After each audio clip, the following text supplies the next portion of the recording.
Hey Casey and everyone else watching. This week I thought I would give you guys a blast from the past with my book review. For those of you who have been watching us since the beginning, you may remember that Casey and I took a little challenge in our first video. We went to Barnes & Noble and our challenge was for each of us to find a book in a genre we didn't normally read, and we could only choose the book based off of its cover. Casey picked a romance novel and I chose a contemporary fiction novel, A Robot in the Garden by Deborah Install. I had no idea what this book was about until we left the bookstore and it was already purchased. I read this book and I loved it. I know they say you should never judge a book by its cover, but I thought this book, based off of its cover, would be lighthearted and fun and a little bit weird because, I mean, it's a robot with a flower. It seemed like it was going to be a little whimsical and a little bit lighthearted, so I was looking forward to it. And I actually feel like I guessed pretty well because that is what I came away from this book with. Very whimsical and very, very good. The story's main character is a guy named Ben who lives in England,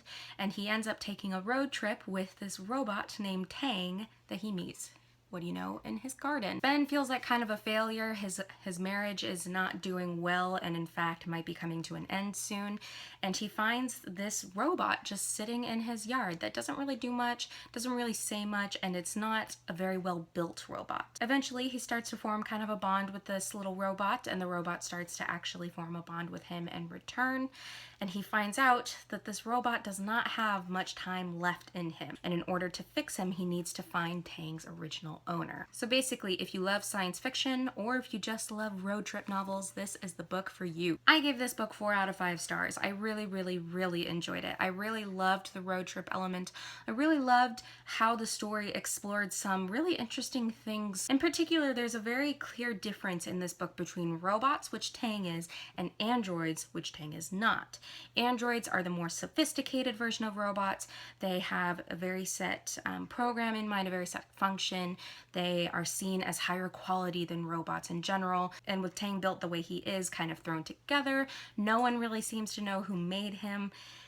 Tang deals with a lot of insecurity, and Ben has to help him deal with it. I also really loved the characters that come into play. You, of course, meet Ben's friends and family and his wife. He runs into characters from California and Texas, which I live in California and I went to school in Texas, so I thought that was very cool and kind of a little bit made for me in a way. It was just really interesting to see a world that was very similar to ours but also has robots and androids everywhere. It was a very interesting look into society and society standards and where we might be going in the future. I really appreciated the fact that this is a world that's inhabited by robots and androids, but it's not one of those scenarios where the robots and androids are going to take over the world. It was very much a living in community with them, but also exploring what that community means and whether or not they are deserving of respect or not. I thought that was a very interesting path for this story to take. The only reason I didn't give it 5 stars is because I wanted more. I talked a little bit about how there was the interesting difference between robots and androids and how it's almost like a class difference, and I kind of wanted to delve a little bit more into that. The story does get fairly deep into it, but I felt like the resolution could have been stronger. I feel like the story just kind of skimmed the surface of the issues that come with, you know, separating these two very similar things, I guess people, you could say, into these very distinct categories, but never really going into, does that need to change? And if it does, how can that change happen? It doesn't really go into that. It just kind of presents you with this issue, but doesn't solve it or show a way of going about solving it. So I wanted a little bit more from that. I also kind of am torn between if I like the ending or not. No spoilers in this video, but I loved the ending, but I also was wondering if it was a little bit too neatly tied. Not necessarily happily. It's not necessarily what you want to happen, or at least that I want it to happen, but I can also appreciate how we got there. So I really enjoyed this book. I am very happy that I picked it up that day in Barnes & Noble because it might be becoming one of my favorite books to return to in the future. I would love to read more about Ben and Tang and their misadventures together. They are a wonderful friendship to read, and I think you will enjoy them too. Casey, you are more than welcome to borrow my copy.